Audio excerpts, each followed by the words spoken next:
నిన్న మనం ఈ రియల్ ఎస్టేట్లో రాబర్ట్ రకరకాలుగా ఇన్వెస్ట్మెంట్ ఈ ఫినిక్స్ ఆరిజోనా స్టేట్స్లో ఆర్థిక వ్యవస్థ కుప్పకూలిపోవటం వలన ప్రజలందరూ చాలామంది ఆస్తులు ఉన్న వాళ్ళు వాళ్ళ ఆస్తులు అమ్ముకుని సగం ధరకు తక్కువ ధరకు అమ్ముకుని వాళ్ళు వెళ్ళటం అనేది చూసాం. దాంట్లో ఈయన దగ్గర డబ్బులు ఉన్నాయి కాబట్టి క్యాష్ ఉంచుకుని ఈయన కొనటం ఒకటి జరిగింది. అట్లాగే ఈయన కాకుండా కోర్టుల దగ్గర ఈ బ్యాంక్రప్ట్స్ దివాలా కోర్టులు ఉంటాయి, అవి మన నార్మల్ కోర్టుల దగ్గర వీళ్ళ దగ్గర కూర్చుని ఎక్కడెక్కడ ఏ ఆస్తులు అమ్ముతున్నారో చూసి ఆస్తులను కొనటం తక్కువ రేట్లో ఏదో. ఎప్పుడైనా కోర్టు దగ్గర కొనేటప్పుడు మామూలుగా మనం ఒక ఇంటి ఓనర్ దగ్గరికి వెళ్ళి ఆయన అమ్ముతానంటే కొనేటువంటి రేటుకి కోర్టులో వేలంలో అమ్మే రేటుకి చాలా వ్యత్యాసం ఉంటుంది. అది 20-25% కోర్టుల్లో దొరుకుతాయి, మేబీ ఇంకో 30% 40%. అదే డైరెక్ట్గా మనం మాట్లాడితే మార్కెట్ రేట్ మీద 90-95% కూడా ఉంటుంది. లేకపోతే మార్కెట్ రేట్ ఏదంటే అది ఇవ్వటం మనకి ఇష్టమైతే వాళ్ళకి ఇష్టమైతే బేరం ఆడుకొని ₹10 అటు ఇటుగా మనం మాట్లాడుకుని అమ్ముకోవడం జరుగుతుంది. అందుకని నేనేం చేసేవాడు, కోర్టుల దగ్గర వాటి దగ్గర ఎక్కడెక్కడ ప్రాపర్టీస్ అమ్మకానికి కొన్ని చూసి అక్కడ కొనేసి అమ్మేవాడు. దాంట్లో మనం చూసాం, మనం ₹1,00,000 ప్రాపర్టీని ₹75,000కి అమ్మితే దీన్ని ₹20,000 కొని ₹60,000 అమ్మి ₹40,000 ప్రాపర్టీ తీసుకొని దాని మీద వీడికేమో ప్రోనోట్ తీసుకుంటాడు, డబ్బులు తీసుకోడు, ఈ దానికి వడ్డీ కింద సంవత్సరానికి 10% ఇంట్రెస్ట్ తీసుకుంటాడు. ఈ విధంగా డబ్బుని మల్టిప్లై చేసుకుంటూ వస్తాడు. తర్వాత 6 డీల్స్ అట్లాంటివి చేస్తాడు. 6 డీల్స్ చేయటం వల్ల ఆయనకి $1,90,000 వచ్చింది. దాని మీద ఇంట్రెస్ట్ $19,000 వచ్చింది. ఈ $19,000ని ఈయన సొంత పేరుతో పెట్టుకోకుండా కంపెనీ పేరుతో అమ్మి చేసి ఇచ్చినందుకు కంపెనీ పేరుతో పెట్టి కంపెనీ ఖర్చుల మీద ఈయన మొత్తం అన్ని సేవ్ చేసుకుంటున్నాడు. ఈయన సొంతంగా ఏం లేకుండా అన్నీ అయిన తర్వాత మిగిలితే ట్యాక్స్ కడతాడు, లేకపోతే లేదు. అది మనం చూసుకుంటూ వచ్చాము. ఈ తర్వాత ఫినిక్స్ తర్వాత ఈ రియల్ ఎస్టేట్ మార్కెట్ స్ట్రెంగ్తన్ అవటము, తర్వాత హౌసెస్ అన్ని రేట్లు పెరగటము, ఇవన్నీ జరిగినాయి. అందుకని ₹60,000 కొన్న ఇల్లు ₹1,10,000 అయింది. అది ₹1,10,000 అయితే ఆ ఇంటి కొనుక్కున్న ఆయన ఎవరైతే ఉన్నాడో అతను కూడా అమ్ముకొని లేకపోతే అతను సంపాదించి ఈయన 30 సంవత్సరాలకి ఇచ్చిన లోను క్లియర్ చేసే అవకాశం కూడా ఉంటుంది. బట్ వీటన్నిటికంటే కూడా వాట్ ఈజ్ మెయిన్ ఇంపార్టెంట్ ఏంటంటే ఈయన బయటికి రావటం ఆ మార్కెట్లో నుంచి చాలా ముఖ్యమైన విషయం. ఎందుకంటే ఈ ఫినిక్స్లు వాటిలో ఎప్పుడైతే ఎకానమీ ఇంప్రూవ్ అయిందో, ఆర్థిక వ్యవస్థ మెరుగుపడతా ఉందో, అప్పుడు ఈ రియల్ ఎస్టేట్లో ఉన్న లాభాలను చూసిన వాళ్ళందరూ రియల్ ఎస్టేట్ మార్కెట్లోకి వచ్చేసారు. రియల్ ఎస్టేట్ మార్కెట్లోకి వచ్చి లిమిటెడ్ మార్కెట్ రియల్ ఎస్టేట్ ఒక స్టేట్కి సంబంధించింది, మన తెలంగాణ లాగా ఆంధ్ర లాగా ఎట్లా ఉంటుందో ఆ విధంగా.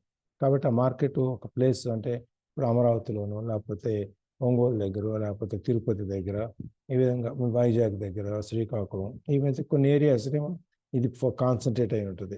మిగిలిన విలేజెస్లో వాటిలో పెద్దగా తేడా రాదు. కానీ డెవలపింగ్ సిటీస్, గ్రోయింగ్ సిటీస్ ఏదైతే ఉన్నాయో, పెరిగే సిటీస్, వాటి దగ్గర ఆ చుట్టూ ఉన్న హామ్లెట్స్ అంటే మన శివారు గ్రామాలు లేకపోతే చిన్న చిన్న పల్లెటూళ్ళు, పంచాయతీలు, వీటన్నిటికీ ఎక్కువ డిమాండ్ పెరుగుద్ది.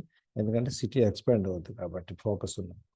ఆ విధంగా ఇక్కడ కూడా ఫినిక్స్ లైన్కి చాలామంది పోటీ వచ్చారు. చాలామంది మార్కెట్లోకి వచ్చేటప్పటికి ఉన్న మార్కెట్ జనం ఎక్కువ అయిపోయేటప్పటికి ఇక్కడ ప్లేస్లు టైట్ అయిపోతా ఉంది, పెద్ద ఇన్కమ్ రావట్లేదు. దానికోసం అని చెప్పి మళ్ళీ వేరే ఆపర్చునిటీస్ ఏమున్నాయి మనకి, ఇది ఒకటే కాకుండా అని చెప్పి అవన్నీ చూడటం మొదలుపెట్టాడు అనమాట. ఇక్కడ ఈ ఇల్లు కొనటం అమ్మటం వీటిల్లో ఈయనకు వచ్చిన పెద్ద అడ్వాంటేజ్ ఏంటంటే ఇల్లు మెయింటెనెన్స్ చేసే పని లేదు, దాన్ని ఖర్చు పెట్టే పని లేదు. ఎందుకంటే ఆయన కొనుక్కున్నాడు, ఎవడైతే నోటు రాస్తున్నాడో వాడు చేసుకుంటాడు, ఇవన్నీ ఏం ప్రాబ్లం లేదు. తర్వాత ఈ లోన్ కట్టడం, మరి కొంత మార్ట్గేజ్లు తీసుకున్నాడు కదా $20,000, దానికి లోన్ కట్టడం, వడ్డీలు కట్టడం, ఇవన్నీ కంపెనీ చూసుకుంటుంది, ఇంకేం సంబంధం లేదు. తర్వాత ఇంకెవరైనా ఒకవేళ పే చేయకపోతే ఆ పే చేయనప్పుడు డబ్బులు ఆ ఇల్లు స్వాధీనం చేసుకుని మళ్ళీ వేరే వాళ్ళకి అమ్ముతాడు. అమ్మినప్పుడు మళ్ళీ $2,500 దీనికి ప్రాసెసింగ్ ఫీ కింద వస్తుంది, మళ్ళీ ఎక్కువ రేట్ కూడా వస్తుంది. దానివల్ల ఇది ఇక్కడ ఏదైనా ప్రాబ్లమ్స్ ఉన్నా కూడా కోర్టు చూసుకుంటుంది దీని గురించి. సో ఈయనకి ఏం వరీ లేదన్నమాట. ఇక్కడ అంటే ఇది ప్రతి చోట ఇలాగే జరుగుతుంది, ఇలాగే జరగాలని కాదు. కానీ ఈ విధమైన ఇది ఒక మనం ఉదాహరణగా తీసుకుని మన ఏరియాలో మన మార్కెట్లో మనకి ఏది అందుబాటులో ఉంది, మనం ఎంతో చేయొచ్చు, మనం చూసుకున్న ఒక చోట పప్పు ధాన్యాలు చేయొచ్చు, ఒక చోట పత్తిలో చేయొచ్చు, ఒక చోట మిరపకాయలు చేయొచ్చు. ఆ ఏరియాలో ఉండే రా మెటీరియల్ ఏముంది, దాన్ని ఎక్కడ అవసరం ఉంది దాన్ని అక్కడికి పంపించడం. ఈ విధంగా చేయటం వలన మనం ఈ ఎక్కడ కూడా రియల్ మనీ ట్రాన్స్ఫర్ కాకుండా ఓన్లీ పేపర్ మీదనే ఈ ఎకానమీ అనేది నడిపిస్తూ, మన పేపర్ మీద డబ్బులు వస్తుంటే పోతుంటాయి, మన అకౌంట్లో క్రెడిట్ వస్తుంది, మన అకౌంట్ నుంచి మళ్ళీ మన పేమెంట్ ఇస్తాం, అన్నీ నడుస్తూ ఉంటారు. కానీ ఎక్కడ కూడా క్యాష్ ఇన్వాల్వ్మెంట్ అనేది ఉండదన్నమాట. సో ఇక్కడ ఈయన మొత్తం 6 డీల్స్ ఇస్తుంది. ఒక్కొక్క డీల్కి 5 గంటల చొప్పున 30 గంటల సేపు పట్టాయి. ఈ 30 గంటల్లో ఈయన దాదాపుగా $1,90,000 ఈయన సంపాదించాడు ట్యాక్సెస్ కట్టకుండా. ఇది ఏది బెటరు? కష్టపడి పనిచేసి 50% సగం డబ్బులు ట్యాక్స్ కింద కట్టి వచ్చిన జీతం, మిగిలిన దాంట్లో సేవ్ చేసుకుని దాని మీద కూడా ట్యాక్స్ కట్టడం బెటరా? లేకపోతే ఒక 5-6 గంటలు కష్టపడి మొత్తం ఈ నాలెడ్జ్ అంతా పెంచుకొని, ఈ ఫైనాన్షియల్ నాలెడ్జ్ అనేది పెంచుకొని మొత్తం అంతా కష్టపడి ఒక 5-6 గంటల్లో $40,000 సంపాదించుకోవడం మంచిదా? అంటే మన బ్రెయిన్ ఉపయోగించి మనం సంపాదించుకుని ఆ ఆస్తులు పంచుకోవటం మంచిది. ఇప్పుడు చూడండి మార్కెట్స్లో, ఇప్పుడు గుంటూరు మార్కెట్ యార్డ్ కానీ లేకపోతే ఇట్లా మార్కెట్ యార్డ్స్ ఉంటాయి కదా, ప్రతి చోట కమిషన్ ఏజెంట్స్ ఉంటారు. రైతుల దగ్గర నుంచి కొని వ్యాపారస్తులకు అమ్ముతుంటారు. వాళ్ళకి ఏముంటుంది, పొద్దునే వాడి సైడ్ దగ్గర ఎవరి దగ్గర ఒక 5 లక్షలు 10 లక్షలు తెచ్చుకుంటాడు. ఈ రైతు దగ్గరికి వెళ్తాడు, అక్కడ మెటీరియల్ కొంటాడు, కొనేసి వ్యాపారి దగ్గరికి వెళ్తాడు, అక్కడ మెటీరియల్ అమ్ముతాడు.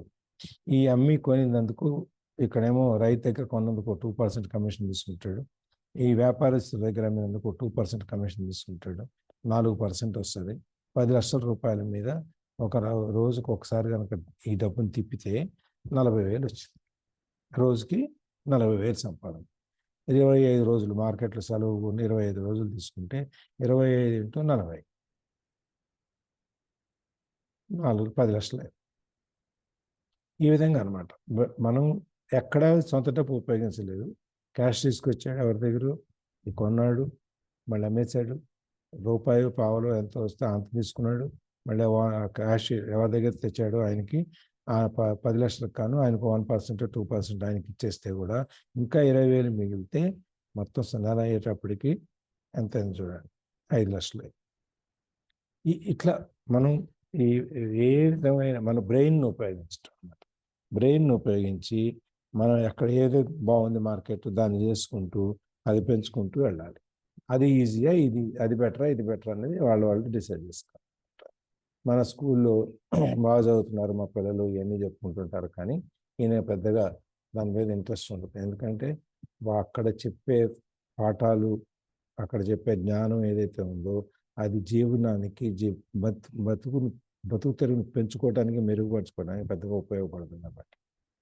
సో ఈ ఇన్వెస్ట్మెంట్ స్ట్రాటజీ అనేది ఇట్స్ ఎ స్మాల్ వన్. మెల్లమెల్లగా చేసుకుంటూ వెళ్తే పెద్దవి కూడా అయిపోతాయి.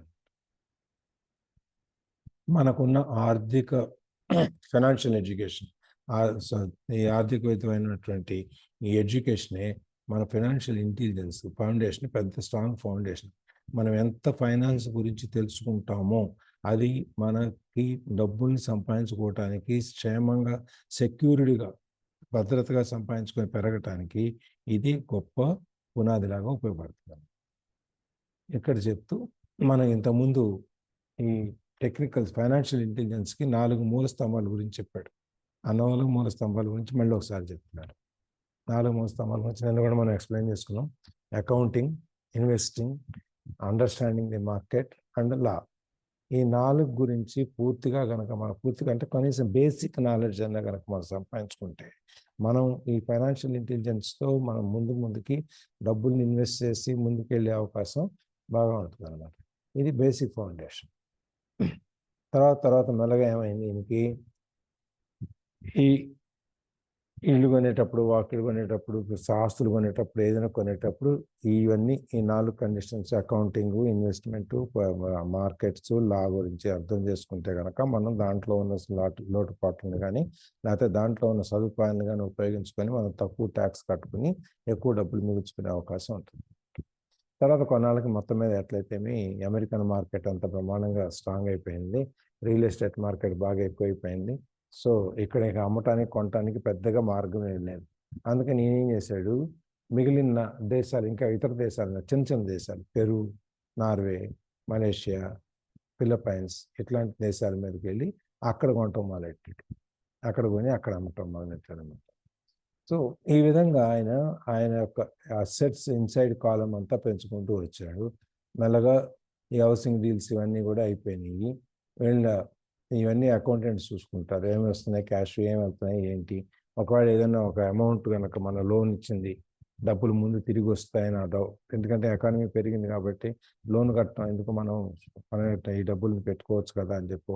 లేకపోతే రేటు పెరిగిందని వాడు ఆ ఇల్లు అమ్మేసి వచ్చిన డబ్బులతో ఈ అప్పు తీర్చేయటం ఏదో చేస్తాడు అనుకోండి, డబ్బులు వస్తాయి కదా. ఈ డబ్బులు వచ్చాక ఏం చేయాలి అని ఆలోచించడం. డబ్బులు రావడానికి ముందే ఒకవేళ అనుమానం ఉంటే ఆ డబ్బులు రావడానికి ముందే దీన్ని ఎక్కడెక్కడ ఇన్వెస్ట్ చేయాలి అని చెప్పి రెడీ అయిపోతారు అనమాట.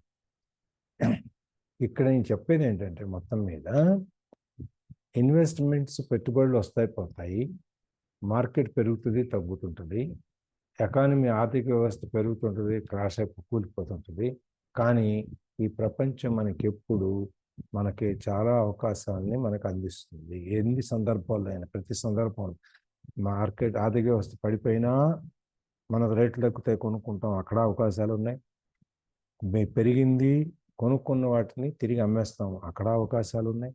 అట్లాగే ప్రతి చోట అన్నమాట అవకాశాలు ఎప్పుడు దొరుకుతుంటాయి. ఒక్కటి ఏంటంటే మనం అవకాశాన్ని మనం చూడగలిగితేనే మనం ఇవన్నీ చేయగలుగుతాం. ప్రపంచం మారుతున్న కొద్దిగా, టెక్నాలజీ మారుతున్న కొద్దిగా మన ఆపర్చునిటీస్ ఇంకా పెరుగుతూ పోతుంటాయి. నిన్న దాని మీద మనం చాలా ఎగ్జాంపుల్స్ తీసుకున్నాము. కంప్యూటర్స్ ఆఫీసులను ఇంట్రడ్యూస్ చేయటం, ఉద్యోగాల గురించి బాధపడటం, తర్వాత శాంతా బయోటిక్స్ వరప్రసాద్ రెడ్డి గారి గురించి చూసాము. ఇంకా అట్లాగే ఇంకెవరి గురించి చూసాము. ఇట్లా 3-4 మొత్తం మనకు కళ్ళ ముందే మనకున్న ఎగ్జాంపుల్స్, ఉదాహరణలు చూసుకుంటే ఎలా పెరగవచ్చు అనేది మనం చూసుకుంటూ వచ్చాం. ఇక్కడ దాకానైనా మన ఫ్యామిలీస్ని ఈ విధంగా అన్నిటినీ కనుక మనం మార్చుకుంటూ, చదువుకుంటూ, దాంట్లో నేర్చుకుంటూ వెళితే కొన్ని తరాలకు సరిపడే డబ్బును మనం సంపాదించి ఇవ్వచ్చు అనేది నేను ఇంతవరకు చేశాను. సో ఇక్కడి నుంచి మొదలు కదా. ఎవరు చదువుతున్నారు? చదవండి. So why bother developing your finance intelligence? Again, only you can answer that. I know why I continue to learn and develop. I do it because there are changes coming. I would rather welcome change that linked to the past. I know there will be market booms and market crashes. I want to continually develop my financial intelligence because at each market change, some people will be on their knees begging for their jobs. Others, meanwhile, will take the lemons that life hands them. And we are all handed lemons occasionally and turn them into millions. That's financial intelligence. So మళ్ళీ మామూలు question, మళ్ళీ as it is, మనం ఎందుకు financial intelligence పెంచుకోవాలి అనేదానికి ఈ question వస్తే, ఎందుకు పెంచుకోవాలి అనేదానికి సమాధానం ఎవరు చెప్తారు? మనమే చెప్పుకోవాలి. మనకు అవసరం అయిందా లేదా, ఎంతవరకు అవసరం, మనం పెంచుకోవాలా అక్కర్లేదా, పెంచుకుంటే ఎంతవరకు పెంచుకోవాలి అనేది. So I know why I continue to learn and develop. మనం ఎప్పటికప్పుడు కొత్త నేర్చుకొని మన అభివృద్ధి చేసుకోవటం అనేది ఎందుకు అనేది మనకు తెలుసు. ఇప్పుడు ఇక్కడ కూర్చొని కొత్త విషయాలు ఇవన్నీ చదువుతూ నేర్చుకుంటున్నాం. ఎందుకోసం నేర్చుకుంటున్నాం? మనం ఇంప్రూవ్ చేసుకోవటానికి, మనం డెవలప్ చేసుకోవటానికి, మనం కొత్త విషయాలు నేర్చుకునేది. అందుకని మనం ఏం చేసినా కూడా నేర్చుకోవటం అనేది it is like your breathing. Last breath వరకు నేర్చుకోవటం అనేది ఎప్పుడూ ఆగదు. It is a continuous process till your last breath. మీ ఆఖరి శ్వాస వరకు ఈ నేర్చుకోవటం అనేది మాత్రం జరుగుతూనే ఉంటుంది, ఎక్కడా ఆగదు అన్నమాట.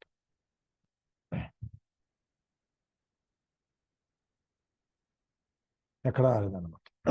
ఇది మనం See, I know that, and also I do it because I know there are changes coming. ఇంకోటి ఏంటి, ఈ వ్యవస్థలో చాలా మార్పులు వస్తూ ఉంటాయి. అందుకని ఈ మార్పుల్ని మనం తట్టుకోవాలి అంటే మనం ముందుగానే దానికి ప్రిపేర్ అయి ఉండాలి. ఒక చిన్న ఎగ్జాంపుల్ నేను ఎక్కడో చదువుతూ ఉన్నాను నేను. రాజీవ్ గాంధీ ప్రైమ్ మినిస్టర్గా ఉన్నప్పుడు శామ్ పిట్రోడా ఆయనకి టెక్నికల్ అడ్వైజర్. యాక్చువల్గా మన దేశంలో ఇవాళ ఇంత కమ్యూనికేషన్ సిస్టమ్ ఇంత ఇంప్రూవ్ అయింది అంటే దానికి కారకులు శామ్ పిట్రోడా అండ్ రాజీవ్ గాంధీ. ఆయన టైంలోనే మనకి ఇవన్నీ వచ్చినాయి, ఈ వైర్లెస్లు, మన ఫోన్లు, వైఫైలు, సెల్ ఫోన్లు, ఇవన్నీ బాగా పెరిగింది. కలర్ టీవీలు, ఇవన్నీ వగేరా వగేరా వగేరాలన్నీ బాగా పెరిగింది ఆ టైంలోనే. అప్పుడు ఆయన క్యాబినెట్లో ఒక మాట మాట్లాడుతూ ఇది నుంచి మనం టెక్నాలజీలో చాలా ముందుకెళ్తుంటాం అని చెప్తుంటే పివి నరసింహారావు కూడా అక్కడ ఉన్నాడు.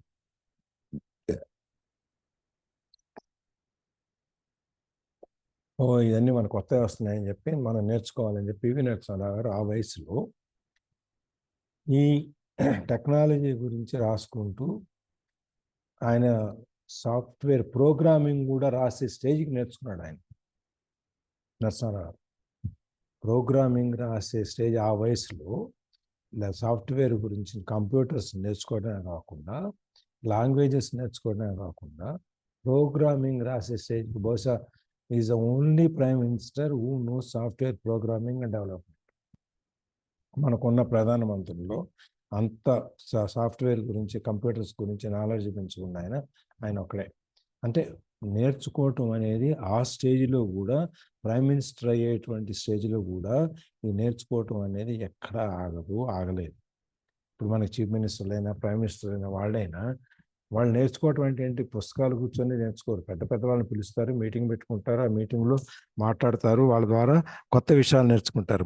మనకి ఇక్కడ తెలంగాణలో కాంగ్రెస్ గవర్నమెంట్ ఫామ్ అయిన తర్వాత రేవంత్ రెడ్డి గారు రఘురామ్ రాజన్ని, ఎక్స్ ఆర్బీఐ గవర్నర్ని పిలిచారు. వాళ్ళిద్దరూ ఒక 4-5 గంటలు మాట్లాడుకున్నారు. ఆ 4-5 గంటల్లో ఎంత నాలెడ్జ్ ట్రాన్స్ఫర్ జరుగుంటుందో ఊహించండి మీరు. ఈ రుణమాఫీ పథకానికి స్కీమింగ్ ఎట్లా చేయాలి అనేది వాళ్ళిద్దరూ కూర్చొని మాట్లాడుకొని ఈయనకి ఒక ఐడియా వచ్చింది. ఇప్పుడు దాని ప్రకారం వాళ్ళు ఏదో చేయబోతున్నారు, అది వేరే విషయం. కానీ ఎక్కడ కూడా నేర్చుకోవటం అనేది ఎప్పుడూ ఆగదు. It is a continuous process. మన శ్వాస ఎప్పుడు ఆగిపోతే అప్పుడే నేర్చుకోవడం అయిపోతుంది. ప్రతి విషయంలో చదువు అనే కాదు, కొత్త విషయాలు మన పిల్లలు ఏదో తీసుకొస్తారు, వాళ్ళకు ఉన్న నాలెడ్జ్, వాళ్ళకు లేటెస్ట్ వాళ్ళ టెక్నాలజీ ఉంటుంది. వాళ్ళ ఫోన్లో నువ్వు ఇలా కాదు డాడీ ఇలా వాడాలో, లేదా ఇలా కాదు మమ్మీ ఇలా వాడాలని వాళ్ళు చెప్తారు. ఇవాళ రేపు 2-3 పిల్లలు మనకంటే ఎక్కువ సెల్ ఫోన్ ఆపరేట్ చేసి కొత్త వాళ్ళు నేర్చేసుకుంటున్నారు వాళ్ళు. అందుకని ఏజ్ వచ్చి నేర్చుకోవటానికి అనేది ఒక ప్రతిబంధకం కానే కాదు. సోక్రటీస్ కూడా జైల్లో ఉండి ఆయన ఉరిదీయటానికి తీసుకెళ్లేటప్పుడు కూడా పొద్దున్నే రేపు ఉరిదీస్తాం మీకు ఏం కావాలండి అంటే, ఆయన ఏదో ఫ్రెంచ్ నేర్చుకోవాలి, నాకు ఆ బుక్ ఇవ్వండి అని చెప్పాడు. Some language. ఓకే, అంటే అంతప్పుడు ఆఖరి శ్వాస, అందుకని ఆఖరి శ్వాస వరకు నేర్చుకోవటం అనేది ఆగదు, అది నడుస్తూనే ఉంటుంది. అందుకని మనం దానికి ప్రిపేర్ అయి ఉండాలన్నమాట. I would rather welcome change than cling to the past. మనం మార్పుని ఎప్పుడు గతానికి పట్టుకొని అలాడేదానికంటే మనం వచ్చే మార్పుని, కొత్తదనాన్ని మనం ఆహ్వానించాలి. కొత్త నీళ్ళు వస్తేనే పాత నీళ్ళు వెళ్ళిపోతాయి, పాత నీళ్ళు వెళ్ళిపోతేనే మురుగు, చెత్త చెదారం అంతా వెళ్ళిపోతాయి. లేకపోతే నీళ్లు నిలబడి ఉన్నాయి అనుకోండి, ఏమవుద్ది? నీళ్లు కదలకుండా నిలబడి ఉంటే ఏమవుద్ది? మురుగు అవుతుంది, పాచి పడుతుంది, దుర్వాసన వస్తుంది, దోమలు ఈగలు తయారవుతాయి. మన బుర్రలో కూడా మన పాత ఆలోచనలు పెట్టుకొని కూర్చుంటే అట్లాగే జరుగుద్ది. దోమలు, వాసన, ఇవన్నీ వస్తుంటాయి. I know there will be market booms and market crashes. మార్కెట్ పెరగటం, పడిపోవటం అనేది నార్మల్ కోర్స్, అది జరుగుతూనే ఉంటుంది, ఆయనకి తెలిసే ఆ విషయం. So I want to continually develop my financial intelligence because at each market change some people will be on their knees begging for their jobs. ప్రతి చోట ఈయన ఫైనాన్షియల్ ఇంటెలిజెన్స్ని పెంచుకుంటూ ఉంటాడు ఎప్పుడు కంటిన్యూస్గా. ఎందుకంటే మార్కెట్లో ప్రతిసారి ఏదైనా మార్పులు వస్తే చాలామంది నష్టపోతారు. నష్టపోయి ఏం చేస్తారు, అయ్యా నాకు ఏదైనా ఉద్యోగం ఇవ్వండి, నాకు నష్టం వచ్చింది, ఇక నేను ఆ వ్యాపారం చేయలేను, పెట్టుబడి లేదని చెప్పి ఉద్యోగాలకు ఎత్తుకుంటారు. ఆ విషయం ఆయనకు తెలుసు. అందుకని ఎప్పుడూ కూడా మార్కెట్లో మనం ఎప్పుడు నాలెడ్జ్ని పెంచుకుంటూ ఉంటే మనకి ఏ సమయంలో ఎటువంటి నిర్ణయం తీసుకోవాలో ఆ టైంలో మనం కరెక్ట్ నిర్ణయం తీసుకోవడానికి కుదురుద్ది. మనకు ఎత్తుక్కోవడానికి, భయపెట్టడానికి, లేకపోతే బెగ్గింగ్ చేయడానికి అవసరం ఉండదు అనమాట. ఈ లోపల otherwise mean while will take the lemons that life hands them. మిగిలిన అదర్స్ మీరు ఏం చేస్తారు, వాళ్ళకి జీవితం ఇచ్చేటువంటి అవకాశాలు ఏమున్నాయో వాటిని తీసుకుంటారు. We're already handed lemons occasional. మనకు కూడా అట్లాంటి అవకాశాలు వచ్చి ఉంటాయి, మనం కూడా తీసుకుని ఉంటాము. And turn them into millions. కొంతమంది ఇది నిమ్మకాయే కదా అని చెప్పి కోసి ఉప్మాలో పిండుకోవడానికి వాడుకుంటారు. ఈ నిమ్మకాయ అమ్మితే మనకి ఇంత డబ్బులు వస్తాయి, నిమ్మకాయలు ఇన్ని వేల కోట్లు సంపాదించవచ్చు అనేది కొంతమంది వస్తారు. అది మనం ఎలా చూస్తాము అనేదే మనకి ముఖ్యం అన్నమాట. Yeah. I am often asked about the lemons I have turned into millions. I hesitate using many more examples of personal investments because I am afraid it comes across as ba- bargain, bragging. bragging or tooting my own horn. That is not my intention. I use the examples only as numerical and chronological. chronological illustrations of actual and simple cases. I use the examples because I want you to know that it is easy, and the more familiar you become with the 4 pillars of financial intelligence, the easier it becomes. Yes. ఐ am often asked about the lemons I have turned into millions. చాలామంది అడుగుతుంటారు, మీరు ఎలా ఈ చిన్న చిన్న ఆపర్చునిటీస్లో నుంచి మీరు ఇంత పెద్ద పెద్ద ఇది సంపాదించారు అని చెప్పి చాలా అడుగుతుంటారు. కానీ ఇక్కడ ప్రాబ్లం ఏంటంటే ఆయన పర్సనల్ ఇన్వెస్ట్మెంట్స్ దాని మీద ఎలా సంపాదించాడు, ఆయన ఎక్స్పీరియన్స్లు ఇవన్నీ చెప్పుకుంటే ఆయన డబ్బా ఆయన కొట్టుకున్నట్టుగా ఉంటుంది అన్నట్టుగా అప్పుడప్పుడు భయపడుతుంటాడు ఆయన.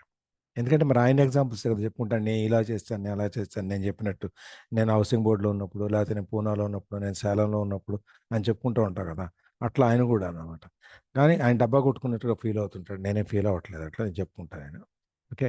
అండ్ ఈయన ఉద్దేశం ఏంటంటే ఈయన గురించి ఈయన డబ్బా కొట్టుకోవటం అనేది కాదు ఈయన ఇంటెన్షన్. కానీ ఎవరి గురించో ఎగ్జాంపుల్స్, ఉదాహరణలు చెప్పి వాళ్ళ గురించి మనం చేసేదానికంటే మన సొంతం మనకు ఎక్స్పీరియన్స్ ఉన్నది, పర్సనల్గా మనం చేసింది చెప్తే అవతల వాళ్ళకు కూడా నమ్మకం, వీళ్ళే సొంతంగా చేసి చెప్పారు కాబట్టి ఇది మనం నమ్మొచ్చు, దీని గురించి మనం ఆధారపడవచ్చు అనేటువంటిది ఒక ధైర్యం ఉంటుంది అన్నమాట.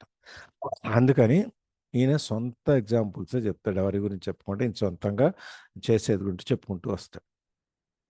So I use that examples because I want you to know that it is easy. నేను ఎందుకు ఆ ఎగ్జాంపుల్స్ చెప్తున్నానంటే అది చాలా తేలిక. అనుభవించిన తర్వాత మనకి చేసే ముందు అయ్యో ఇంత కష్టం అనిపిస్తుంది, కానీ చేసి అంతా అయిపోయిన తర్వాత ఎప్పుడైతే మనం విజయాన్ని సాధిస్తామో అప్పుడు అది చాలా చిన్న విషయంలా కనిపిస్తుంది. And the more familiar you become. మరి ఈ 4 స్తంభాలు మనకి మూల స్తంభాల గురించి చెప్పాడు కదా, ఏంటి ఆ 4 మూల స్తంభాలు?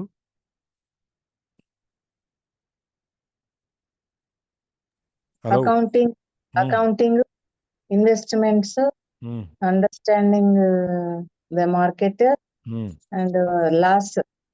లా. ఈ 4 స్తంభాల గురించి మనం ఎప్పుడైతే మన నాలెడ్జ్ పెంచుకుంటూ వెళ్తామో దెన్ మన ఫైనాన్షియల్ ఇంటెలిజెన్స్ కూడా అదే విధంగా పెరుగుద్ది. అది పెరిగినప్పుడు మనకి అంకెలు అర్థం చేసుకోవడం చాలా తేలిక అవుతుంది అనమాట. అందుకని మన అనుభవాలు మనం అనుభవించేదానికంటే అవతల వాళ్ళ అనుభవాల నుంచి నేర్చుకుని మనం పెరగాలి. Yeah. Personally, I use 2 main vehicles to achieve financial growth: real estate and small cap stocks. I use real estate as my foundation, day in and day out. My properties provide cash flow and occasional fruits of growth in value. The small cap stocks are used for fast growth. పర్సనల్గా ఈయన 2 రకాల వాహనాలను ఆర్థికంగా ఆయన పెరగటానికి వాడింది 2 మార్గాలు ఏంటి? ఒకటి రియల్ ఎస్టేట్, ఒకటి small cap stocks. Small cap stocks ఇంత ముందు కూడా చెప్పుకున్నాం మనం. Large cap, medium cap, small cap అని చెప్పి మూడు రకాల స్టాక్స్ ఉంటాయి. ఈ స్టాక్ మార్కెట్లో ఉన్న వాటిని ఈ 3 రకాలుగా విభజిస్తారనమాట. లార్జ్ క్యాప్ స్టాక్స్ అంటే ఎక్కువ పెట్టుబడులు, వేల కోట్ల రూపాయల పెట్టుబడులు ఉండి వేల కోట్ల రూపాయలు టర్న్ ఓవర్ చేసేవి లార్జ్ క్యాప్. మీడియం క్యాప్లో మరీ వేల కోట్లు లేకపోయినా 100 కోట్ల రూపాయలు పెట్టుబడి పెట్టి 100 కోట్లలో టర్న్ ఓవర్ చేసేవాడిని మిడ్ క్యాప్. చిన్నవి స్మాల్ స్కేల్ ఇండస్ట్రీస్ ఇవన్నీ వచ్చేవన్నీ ఇంకా తక్కువ పెట్టుబడులు ఉండేవన్నీ కొన్ని జస్ట్ ఫ్యూ హండ్రెడ్స్ అనమాట. అట్లా ఉండేవన్నీ స్మాల్ క్యాప్ స్టాక్స్ అనమాట. అయితే ఇక్కడ ఏమవుతుందంటే లార్జ్ క్యాప్ స్టాక్స్ ఉన్నాయి, పెద్ద పెద్ద టాటాస్ కానీ రిలయన్స్ కానీ ఇవన్నీ ఉంటాయి. వాళ్ళ దాంట్లో గ్రోత్ రేట్ తక్కువ ఉంటుంది, ప్లస్ షేర్ కాస్ట్ ఎక్కువ ఉంటుంది, షేర్ ప్రైస్ ఎక్కువ ఉంటుంది వాళ్ళది. ఈ పెరుగుదల కూడా తక్కువ ఉంటుంది, అంటే పర్సంటేజ్ వైజ్. ఇప్పుడు 2,000 రూపాయల షేర్ మీద 100 రూపాయలు పెరగటం, 20 రూపాయల షేర్ మీద 2 రూపాయలు పెరగటం తేడా ఉంటుంది. ఆ విధంగా అనమాట. అలాగే స్మాల్ క్యాప్ స్టాక్స్లో ఈయన ఎప్పుడూ ఎక్కువ ఇంట్రెస్ట్ చూపించేవాడు. చిన్న వాటిలో పెట్టుకుంటే తక్కువ అమౌంట్ పెట్టుకునేది, ఎక్కువ షేర్లు కొనుక్కోవచ్చు, 1 రూపాయి పెరిగితే ఎక్కువ రూపాయలు వస్తాయి అన్నమాట. ఆ విధంగా. అట్లాగే రియల్ ఎస్టేట్ని ఈయన పునాది. ఎందుకంటే ఆయన మొదట్లోనే ఫినిక్స్ ఇవన్నీ స్టేట్స్ అన్ని పెరగటం గమనించి ఆ చివర్లో అక్కడ స్థలాలు కొని మొదలుపెట్టాడు కాబట్టి అది ఆయన foundation. Day in day out my properties provide cash flow. ఈయన కొనుక్కున్న ఆస్తులు ఏదైతే ఉన్నాయో ప్రతిరోజు ఇవాళ ఒక ప్రాపర్టీ నుంచి వడ్డీ వచ్చిందంటే రేపు ఇంకో దగ్గర నుంచి లేకపోతే ఇంకో డివిడెండ్, ఇంకో ఇంట్రెస్ట్, ఇంకో స్టాక్ ప్రైస్ పెరగటం, అమ్మి కొనటం, ఏదో ఒకటి ప్రతిరోజు క్యాష్ ఫ్లో ఆయనకి డబ్బులు మాత్రం ఏదో దాంట్లో నుంచి వస్తాయి. అప్పుడప్పుడు అనుకోకుండా ఈ వాల్యూ సడన్గా పెరిగింది అనుకోండి, ఇంకా ఈ ఆస్తి విలువ ఇంకా పెరుగుతుంటాయి. అయితే ఈయన స్మాల్ క్యాప్ స్టాక్స్ని ఫాస్టర్ గ్రోత్ కోసం ఉపయోగించేవాడు. మీరు కనుక స్టాక్ మార్కెట్లో మీకు ఎవరికైనా పరిచయం ఉన్నట్టయితే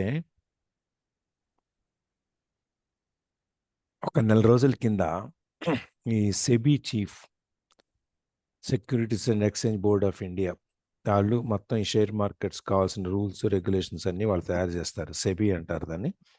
వాళ్ళ చీఫ్ ఒక ఆవిడ ఉంది. ఆవిడ ఏం చేసింది, నోరు ఊరుకోకుండా, లేకపోతే మార్కెట్ ఓవర్ హీట్ అయిందని చెప్పినో, స్మాల్ క్యాప్ స్టాక్స్ అన్ని ఈ చిన్న కంపెనీల స్టాక్స్ ఓవర్ వాల్యూడ్ అయిపోయినాయి, అవసరానికంటే ఎక్కువ పెరిగిపోయినాయి, దీన్ని కట్ చేయాలనేది ఒక స్టేట్మెంట్ ఇచ్చింది.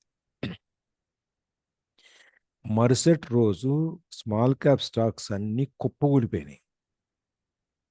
ఇవేదో చేసేస్తుంది, ఏమవుద్దో ఏమిటో అని చెప్పేసి అని మరుసటి రోజు కుప్పకూలిపోయినాయి స్టాక్స్ అని. ఒక వారం రోజులు మార్కెట్ మొత్తం అతలాకుతలం అయిపోయి 4-5 రోజులు మొత్తం కంటిన్యూస్గా మార్కెట్ ఫాల్, దాదాపు 3,000 పాయింట్లు అంతా పడిపోయింది. మళ్ళీ మెల్లగా ఓకే, తర్వాత ఇంకేమేమి స్టేట్మెంట్ ఇవ్వలేదు, అందుకని చెప్పి మెల్లగా మళ్ళీ పుంజుకుంటూ ఇవాళ మళ్ళీ 75,000 పాయింట్స్కి వచ్చింది బాంబే స్టాక్ ఎక్స్చేంజ్. అయితే ఒక వ్యక్తి, బాధ్యతాయుతమైన స్థితిలో ఉన్న ఒక వ్యక్తి మాట్లాడే ప్రతి మాట కూడా మార్కెట్ మీద ప్రభావం చూపిస్తూ ఉంటుంది. అందుకని చెప్పి చాలా జాగ్రత్తగా చూసుకోవాలన్నమాట. ఎక్కడి నుంచి ఎవరు ఏం మాట్లాడుతున్నాడు, ఆర్బీఐ గవర్నర్ ఏం మాట్లాడుతున్నాడు, ఫైనాన్స్ మినిస్టర్ ఏం మాట్లాడుతుంది, లేకపోతే అమెరికా ఫైనాన్స్ మినిస్టర్ ఏం మాట్లాడుతున్నాడు, వరల్డ్ బ్యాంక్ ప్రెసిడెంట్ ఏం మాట్లాడుతున్నాడు, దాని ప్రభావం వరల్డ్ మార్కెట్ మీద ఎట్లా ఉంటుంది, మన ఇండియన్ మార్కెట్ మీద ఎట్లా ఉంటుంది, ఇవన్నీ కూడా చాలా ఇంపార్టెంట్ ఫ్యాక్టర్స్ చూసుకోవాల్సినవి. ఏదో అదిగో పులి అంటే ఇదిగో తోక అంటే, అవును అక్కడ ఏదో అయింది, ఇక్కడ మనకు దాని దెబ్బ ఇక్కడ మనకు తగులుతుంది, ఎక్కడో దంతే ఎక్కడో జరుగుతుంది అనమాట. అయితే ఈయన చేసింది ఏంటంటే, ఈ స్మాల్ క్యాప్ స్టాక్స్ చాలా త్వరగా పెరుగుతాయి అని చెప్పి అవి కొని దాని మీద ఇన్వెస్ట్ చేసేవాడు. ఇప్పుడు కూడా స్మాల్ క్యాప్ స్టాక్స్ మనకి ఇంకా నిన్న కూడా చర్చ జరుగుతూనే ఉంది. మార్కెట్ ఓవర్గా ప్రైసింగ్లో ఉంది, రూపాయి వస్తువుని 4-5 రూపాయలు 10 రూపాయలకి మనం వాల్యూ చేస్తున్నాం, యాక్చువల్గా అది వాపే బలం కాదు అనేసి ఇంకా నిన్న కూడా చాలామంది ఈ స్టాక్ బ్రోకర్స్ పెద్ద పెద్ద వాళ్ళని దీని మీద ఇంకా చర్చిస్తూ ఉన్నారు. సరే, అది వాళ్ళు పెద్దగా కానీ ఈ అధికార పదవిలో ఉన్న వాళ్ళు మాత్రం ఏదైనా మాట్లాడితే దాని ఇంపాక్ట్ మాత్రం మార్కెట్ మీద చాలా ఉంటుంది అనమాట. అది మనం చూసుకుంటూ ఉండాలి జాగ్రత్తగా. Yeah, I don't recommend anything that I do. The examples are just that, examples. If the opportunity is too complex and I don't understand the investment, I don't do it. Simple math and common sense are all you need to do well financially. Yes, ఏం చెప్పేది, నేనేం చేస్తున్నానో మీరు అదే చేయండి అని చెప్పి నేను మీకు చెప్పట్లేదు, సిఫారసు చేయట్లేదు. నేను ఇచ్చిన ఈ ఒక్క ఉదాహరణ మాత్రమే, దాన్ని ఉదాహరణలుగానే తీసుకోండి. దాంట్లో నుంచి ఏదైనా సారాంశం ఉంటే అది తీసుకోవాలి, అంతే. If the opportunity is two complex, ఒక అవకాశం వచ్చింది, అది చాలా ముళ్ళేసి ఉందనుకోండి, చిక్కుముళ్ళు ఉన్నాయనుకోండి, అది మనకు అర్థం కావట్లేదు ఏం చేయాలో, ఆ ఇన్వెస్ట్మెంట్ పెట్టాలంటే అక్కడ, అట్లాంటప్పుడు చేయకండి. మీకు అర్థం కాకపోతే, మీకు అక్కడ ఏదో చాలా ముళ్ళు పడిపోయి చాలా కాంప్లికేటెడ్గా ఉంటే దాన్ని మీరు చెయ్యొద్దు. ఇక్కడ ఏదో చేస్తాం, ఈ ముడి ఇప్పేసేసి దీంట్లో బాగా మనం సంపాదిద్దాం అనేటువంటి అట్లాంటి అడ్వెంచర్స్ ఏమీ చేయొద్దు. మీకు సింపుల్ మ్యాథ్స్, కామన్ సెన్స్, 2 × 2 4 అని చెప్పేది అనేది మీకు అర్థమయ్యి, ఇది కామన్ సెన్స్తో మనకి ఇది పెరుగుతుంది, ఇది ఉంటుంది, ఇది మనకు కొన్ని మనకు చూడగానే అర్థమైపోతాయి. ఇది going to work out good or this does not work out good అనేది మనకు తెలిసిపోతూ ఉంటుంది. అట్లాంటి ఏదన్నా ఉన్నప్పుడే మీరు చేస్తేనే, మీరు అట్లాంటి అంటున్నారు మీకున్న ఈ ఫైనాన్షియల్గా పెరగటానికి వాటిని వాడుకోండి. కానీ కాంప్లెక్స్ ప్రాబ్లమ్స్, కాంప్లికేటెడ్ ఇష్యూస్ ఉంటే దాంట్లో ఏళ్ళు పెట్టొద్దు అని చెప్తున్నాడు ఆయన. చిన్నగా సింపుల్గా చేసుకోండి, సింపుల్గా ఉన్న వాటితో, మనం పెద్దగా వాటికి చేయక్కర్లేదు. There are 5 reasons for using examples. To inspire people to learn more. To let people know it is easy if the foundation is strong. To show that anyone can achieve great wealth. To show that there are millions of ways to achieve your goals. To show that it's not rocket science. Yes, ఇప్పుడు ఈ examples, ఈ ఉదాహరణలు వాడుకోవటం కానీ ఎందుకు అంటే ఒక 5 కారణాలు, main కారణాలు చెప్తున్నాడు. ఒకటి, people to learn more, inspire people to learn more, వాళ్ళని ఇంకా ప్రేరేపించడానికి, ఎక్కువ నేర్చుకోవటానికి ప్రేరేపించడానికి ఈ ఎగ్జాంపుల్స్ ఉపయోగిస్తున్నారు. రెండోది, ఇక్కడ చూడండి, మనం ఈ సక్సెస్ పీపుల్ స్టోరీస్ అని చదువుతాం. మన శ్రీధర్ బాబు గారు రాసిన స్త్రీలు మీరు దాంట్లో ఎవరెవరు ఏ విధంగా వాళ్ళకున్న తెలివితేటలను ఉపయోగించి వాళ్ళ జీవితంలో ఉన్న స్థానాలకు చేరారు అనేది చెప్తా ఉంటాడు. ఎందుకు ఆ స్టోరీలు మనం నేర్చుకునేది? మనకు కూడా ప్రేరణ పెరగటానికి, మనకు కూడా మనం ఆహో ఇది ఇలా చేయొచ్చు, వీళ్ళంతా ఇంత గొప్పవాళ్ళు అయ్యారు, మనం కూడా అవ్వచ్చు అని ఒక ప్రేరణ కోసం అని చెప్పి అది చెప్తుంటారు ఎగ్జాంపుల్ స్టోరీస్ అన్ని. So to let people know it is easy if the foundation is strong. ఎప్పుడైతే మీ పునాది గట్టిగా ఉంటుందో అప్పుడు మనం నేర్చుకోవటానికి తేలిగ్గా ఉంటుంది. మనం ఏమీ పునాది వేసుకోకుండా, మనం నేల మీద పునాదులు, గోతులు తవ్వి పునాది లేకుండా నేల మీద మేడ కడితే ఏమవుద్ది? అది పడిపోతుంది. So to show that anyone can achieve great wealth. డబ్బులు సంపాదించడం ఎవరైనా సంపాదించవచ్చు, దానికి పెద్ద టెక్నాలజీ అవసరం లేదు. మనకు కావాల్సిందల్లా కామన్ సెన్స్, 2 × 2 4 అనేది తెలుసుకుంటే చాలు అని. To show that there are millions of ways to achieve your goals. మీ లక్ష్యాలను సాధించడానికి ఎన్నో రకాల మార్గాలు ఉన్నాయి. ఆ మార్గాలను మీరు ఎత్తుకోవటమే తప్ప మీకు అక్కడ ఏమీ ఇబ్బంది ఉండదు. దెర్ ఆర్ మిలియన్స్, ఇవన్నీ మనకు తెలిస్తే ఇలా కూడా చేయొచ్చు. ఇప్పుడు మనం ఆ రియల్ ఎస్టేట్ గురించి ఆయన చేసింది చూసాం, ఇలా కూడా చేయొచ్చు. ఇక్కడ మన మార్కెట్లో అది లేదనుకోండి, అది మనం కొత్తది ఇంట్రడ్యూస్ చేయొచ్చు. చేసినప్పుడు తేలిగ్గా అయిపోద్ది. ఇప్పుడు నాకు తెలుసు, నేను విజయవాడలో కాలేజీలో చదువుకునే రోజుల్లో గోడ మీద పోస్టర్లు ఉండేవి, శ్రీనగర్లో ఇల్లు కొనుక్కోండి అని చెప్పని. శ్రీనగర్లో ఎక్కడ ఇల్లు కొనుక్కోవడానికి ఇక్కడ అడ్వర్టైజ్మెంట్ ఎందుకు అని చెప్పి అనుకునేవాడిని. మనకు అప్పుడు ఇవన్నీ తెలియదు. ఏంటంటే శ్రీనగర్ కాలనీ ఉంది కదా హైదరాబాద్లో, ఇక్కడ సెంటర్లో ఉంటుంది. అప్పట్లో ఈ శ్రీనగర్ కాలనీ అనేది పొలాలు, గొట్లు, దొడ్లు ఇవే ఉండేవి. అక్కడ ప్లాటింగ్ చేసి ఇళ్ళు అమ్మేవాడు, ప్లాట్స్ అమ్మేవాళ్ళం. దానికి అడ్వర్టైజ్మెంట్ విజయవాడ దాకా. అప్పుడంతా మనలే వచ్చుకునేది, అక్కడి నుంచి ఇక్కడికి కొనేది. అందుకని అక్కడ వచ్చి దాంట్లో ఈ స్థలం కొనటానికి కూడా ఇన్స్టాల్మెంట్ సిస్టమ్ ఇంట్రడ్యూస్ చేస్తారు అప్పట్లో. స్థలం కొంటాం, 5 ఏళ్లలో మీరు డబ్బులు కట్టాలి, నెల నెల ఇంత కట్టండి, మీరు సగం డబ్బులు కడితే ప్రాపర్టీ మీ పేరు రిజిస్టర్ చేసేస్తాము, మిగిలిన డబ్బులు మీరు మిగిలిన కట్టండి అని చెప్పి 5 సంవత్సరాల్లో మనం ఈఎంఐ లాగా వడ్డీ లేకుండా, అంటే ఇప్పుడు గజం అప్పట్లో 100, 120 రూపాయలు, 50 రూపాయలు, 70 రూపాయలు కూడా కొన్నాడు. ఆ 50 రూపాయలు గజం అంటే 200 గజాలు అంటే 200 × 50 ఎంత అయింది? 200 × 50 ఎంత? 10,000 అయిందా?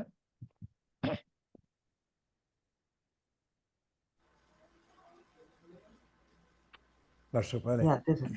ఉం? 10,000 సార్ వంశీ గారు, అదే 10,000 కదా సార్. 500 × 5 years 200 రూపీస్, సారీ 50 రూపాయలు గజం, ఒక 200 గజాలు కొనుక్కున్నారు అనుకోండి, 200 × 50 అదే 10,000 10,000 10,000 కదా. ఈ 10,000 కట్టడానికి 5 సంవత్సరాలు ఇన్స్టాల్మెంట్స్, 5 సంవత్సరాలు కట్టాలి, నెల నెల ఇంత అని చెప్పి వడ్డీ లేకుండా. ఈ విధంగా అప్పుడు ప్లాట్లు అమ్మారు ఇక్కడ. ఇప్పుడు మేము ఉండే ఏరియాలో కూడా అంతే, 100 రూపాయలు, 150 రూపాయలు అప్పుడు అమ్మిందంట. తర్వాత ఇవాళ ఇప్పుడు 1,50,000, 1,70,000 గజం.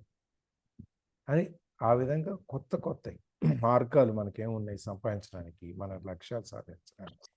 ఈ రియల్ ఎస్టేట్లో ఆ రోజుల్లో ఇవన్నీ ఒక పెను మార్పులు అన్నమాట. ఇవన్నీ పెంచడానికి హైదరాబాద్లో స్థలాలు అమ్మటానికి అంత. జూబ్లీ హిల్స్ అంటే రాళ్ళు, రప్పలు, గుట్టలు, అక్కడ ఎవడ కొంటాడు రానేవాడు. ఇవాళ జూబ్లీ హిల్స్ అయిపోయింది, అది వెనక్కి వెళ్ళిపోయింది, నల్లగండ్ల, తెల్లాపూరు, ఆ విధంగా అట్ట వెళ్ళిపోయింది. And then last, that is not a rocket science. ఈ డబ్బులు సంపాదించడం అనేది రాకెట్ తయారు చేయటంలో కూడుకున్నంత సాంకేతికత ఏం ఉండదు. రాకెట్కి చాలామంది ఫిజిక్స్ అవి ఇవి ఏవో అన్నీ, రాకెట్ తయారు చేయాలి, మన పైకి ఆకాశంలో పంపించాలంటే దానికంతా కొన్ని వందల మంది సైంటిస్టులు కొన్ని సంవత్సరాలు కష్టపడితే కానీ జరగదు. ఇక్కడ అంత గొప్ప విషయం ఏమీ లేదు. చాలా సింపుల్ థింగ్. మార్కెట్ బిహేవియర్ ఎట్లుంది, మన దగ్గర క్యాష్ ఫ్లో ఏంటి, మనం ఎక్కడ ఇన్వెస్ట్ చేయాలి, దీనికి చట్టపరంగా ఏమేమి మనకి బెనిఫిట్స్ ఉన్నాయి, ఇంతవరకు తెలుసుకుంటే ఈ 5 రకాలు మనకి వస్తాయి అన్నమాట. తెలుసుకోవటం కోసం దానివల్ల ఎగ్జాంపుల్స్లో మనం ఈ 5 రకాలకి ఉపయోగపడుతుంది అని చెప్పి మనకి ఇన్ని ఎగ్జాంపుల్స్ చెప్పారు. Yes. In 1989, I used to jog through a lovely neighborhood in Portland, Oregon. It was Oregon. It was a suburb that had little gingerbread houses. They were small and cute. I almost expected to see Little Red Riding Hood skipping down the slide wall on her way to Granny's.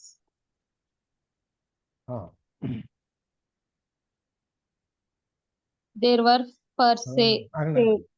Yes. 1989లో ఈయన వాళ్ళ పొరుగున పోర్ట్లాండ్లో, Oregon స్టేట్లో Portland అనే ప్లేస్లో నేను రోజు పొద్దున్నే jogging వెళ్తాడు అనమాట. It was a suburb that had little ginger bread houses. అది సబర్బ్ అంటే మనకు బయట, ఊరు బయట చిన్న శివారు గ్రామాలు అంటే చిన్న చిన్న పెరిగే ప్లేస్లో అక్కడ చిన్న చిన్న ఇళ్ళతో పాటు ఉండేదన్నమాట.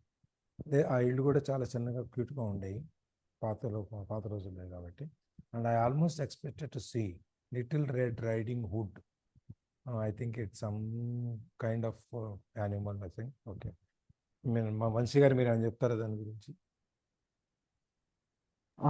నాకు తెలియదు సార్. ఓకే. మేబీ ఒక చిన్న పాప లేదంటే చిన్న కిడ్ అనుకుంటున్నాను. ఓకే. మొత్తం చిన్న పాప ఎవరన్నా అక్కడ ఆడుకుంటూ, మనం అడుగు గంతులు వేసుకుంటూ మరి పక్కన రోడ్డు మీద వాళ్ళ అమ్మమ్మ గారి ఇంటికి వెళ్ళే, అంటే చిన్న ఊరు కాబట్టి పిల్లలు కూడా వాళ్ళ ఇంటికి, వాళ్ళ చుట్టాలింటికి, వాళ్ళ అమ్మమ్మ గారింటికి, వాళ్ళ అమ్మగారింటికి వెనక్కి ముందు తిరుగుతూ ఉంటారు కాబట్టి అట్లా అంటే అవన్నీ చూసుకుంటూ వెళ్తారు. మనం కూడా చూస్తుంటాం పల్లెటూళ్ళు ఇవన్నీ. మనకి పెరిగే స్టైల్లో మనం ఊరు బయట ఎక్కడ ఉన్నాం అనుకోండి, కొత్త ప్లేస్లోకి వెళ్ళి మనతో స్టార్ట్ అయిన ప్లేస్లో ఇవన్నీ మనకు కనిపిస్తూ ఉంటాయి. ఇట్లా ఒక వాతావరణాన్ని మనకు చెప్తున్నాడు, ఇట్లాంటి వాతావరణంలో ఉండేవాడిని అంటూ దాని మీద ఏం జరిగిందని కూడా చూస్తాం. Yeah There were for sale signs everywhere.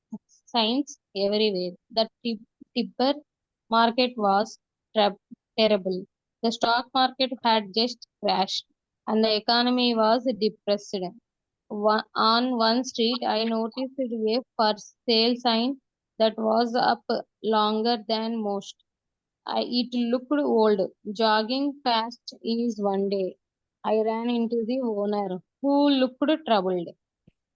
ఈయన ఆ టైంలో అక్కడ ఫర్ సేల్ అని చెప్పి చాలా ఏళ్ళకి బోర్డు ఉండేదంట ఆ సబర్బ్లో.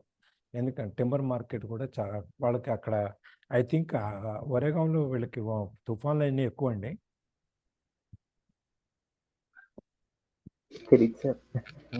వాళ్ళకి కొన్ని యుఎస్లో కొన్ని స్టేట్స్లో కాలిఫోర్నియా కానీ ఇటు కనుక వెళితే వాళ్ళు చెక్కతో ఇల్లు కట్టుకుంటారు. అంటే చాలా ఇక్కడ చెక్కతోనే ఎక్కువ కడతారు సార్ ఇల్లు. తక్కువ ఉంటాయి మామూలుగా మన కాంక్రీట్ అవన్నీ యూజ్ చేసి జస్ట్ పిల్లర్ల వరకు కడతారు కానీ కాంక్రీట్ వేసి మిగిలిందంతా చెక్కతో చేసేస్తారు.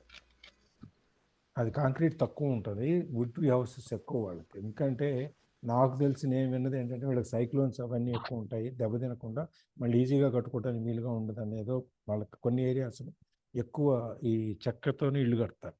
మనకు కూడా ఒకప్పుడు మా ఇంట్లోనే చూస్తే చెక్కతోనే ఇల్లు కట్టేవాళ్ళు. ఒక స్టేజ్ వరకు మట్టి గోడలు, అక్కడి నుంచి చెక్కలతో ఇల్లు ఉండేవి. సో ఆ విధంగా ఈయన అక్కడ మార్కెట్ బాగా స్టాక్ టెరిబుల్గా ఉంది, అంటే బాగా రేట్లు ఎక్కువ ఉన్నాయి, స్టాక్ మార్కెట్ పడిపోయింది, ఎకానమీ డిప్రెషన్, మామూలుగా ఆర్థిక మాంద్యం అనేది వచ్చేస్తుంది. ఒక స్ట్రీట్లో ఈయన రోజు వెళ్ళి వాకింగ్కి వెళ్ళి వస్తూ ఒక ఇంటి దగ్గర ఒక వీధిలో ఫర్ సేల్ అనే బోర్డు మామూలుగా అయితే 3 రోజులు 4 రోజులు వారం రోజులు అమ్ముడుపోవాల్సింది పోకుండా చాలా కాలంగా బోర్డు అట్లాగే ఉందన్నమాట. సో ఇది చాలా ఓల్డ్ ఇల్లు చూస్తాము అని చెప్పి ఒక రోజు ఆ ఇంటి ముందు నుంచి ఈయన జాగింగ్ చేసుకుంటూ ఆ ఇంటి ఓనర్ దగ్గరికి వెళ్ళాడు. ఆయన పాపం కష్టాల్లో కనపడుతున్నాడు ఇంటి owner. Yes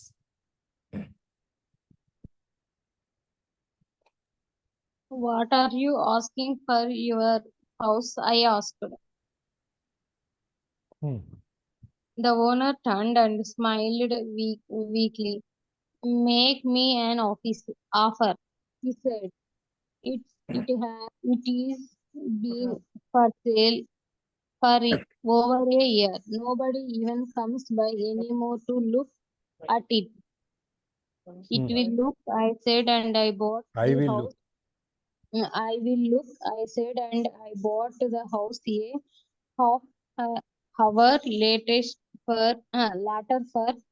$20,000 less than his asking price. Yeah ఈయన ఓనర్ దగ్గరికి వెళ్ళాడు జాగింగ్ చేసుకుంటూ. లోపలికి వెళ్ళి నువ్వు ఇంటికి ఎంత చెప్తున్నావు నువ్వు అని చెప్పి అడిగాడు. అడిగితే పాపం ఆ ఇంటి ఆయన చాలా నీరసంగా నవ్వేసి, నువ్వే చెప్పి ఎంత ఇస్తావో, నేను సంవత్సరం పైగా బోర్డు పెట్టున్నాను, ఎవడు రాలేదు, చూడటానికి కూడా రావట్లేదు, నువ్వు కానీ చెప్పు నువ్వే ఎంత ఇస్తావు అంటే, సరే నేను చూస్తాను ఇల్లు అని చెప్పేసి అని ఆ ఇల్లు ఒక అరగంట సేపు బేరం ఆడి ఈయన చెప్పిన ప్రైస్ కంటే ఒక $20,000 తక్కువకే కొన్నాడు ఆ ఇల్లు. ఆయన ఇంటి ఆయన ₹1,00,000 చెప్పాడు అనుకోండి, ఈయన బేరం ఆడి గీసి మొత్తానికి $80,000 కొనేసాడు. అట్లా ఇది ఆ ఇల్లు కొన్నాడు. చూద్దాం. Yeah It was a cute little 2-bedroom home with gingerbread trim on all the windows. It was light blue with grey accents and had been built in 1930. Inside there was a beautiful rock fireplace as well as 2 tiny bedrooms. It was a perfect rental house. ఒక్క నిమిషం, ఈ ginger bread అంటే ఏంటో చూద్దాం.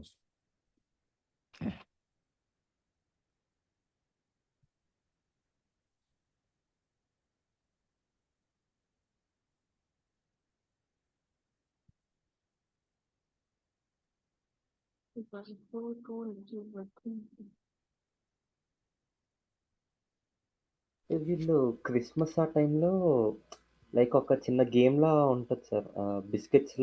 కొన్ని biscuits తో చిన్న house లా చేస్తారనమాట. చిన్నపిల్లలు అది చేస్తూ ఉంటారు. దాని మీద సమ్ క్రీమ్ లా ఇలా వేసి జస్ట్ చిన్న హౌస్ అనమాట. లైక్ దాన్ని జింజర్ బ్రెడ్ హౌస్ అంటారు.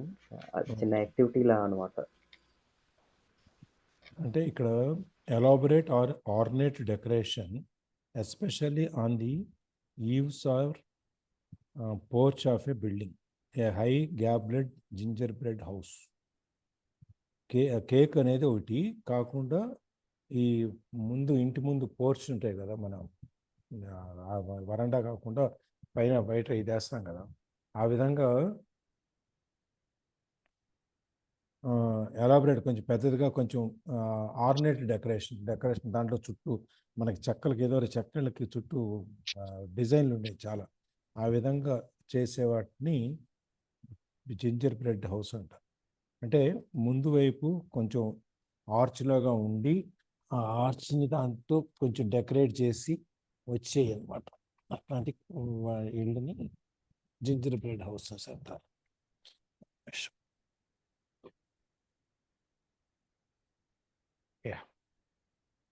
So it was a cute little 2 bedroom house.